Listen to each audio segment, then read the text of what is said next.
अस्सलाम वालेकुम दोस्तों, मैं थोड़ा बिरामर शहजाद ते तुसीं मेरा यूट्यूब चैनल वेंदे पे हो सांझा प्यार दियां ते प्रदेश की जिंदगी असीं विखाउने आए कि इत्थे किवें गुजारा करते हैं या किवें इत्थे रहिंदे ने।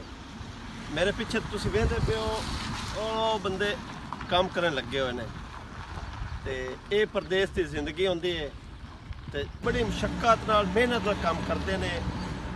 वो अपने हालात नहीं दस सकते लेकिन वो पिछले खुश रखते हैं। तो ये साढ़े प्रदेसी जोड़े होंगे ना, ये पाकिस्तान की रीढ़ की हड्डी है, ये पाकिस्तान चलाते हैं।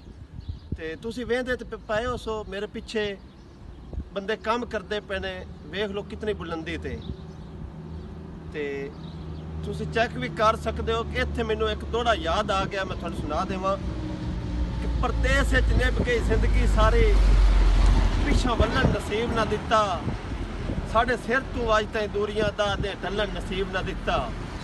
सा वस मारे हुण रस जाइए, वस चलन नसीब ना दिता, फुट फुट के दर्द मरी गया है, सानू रलन नसीब ना दिता।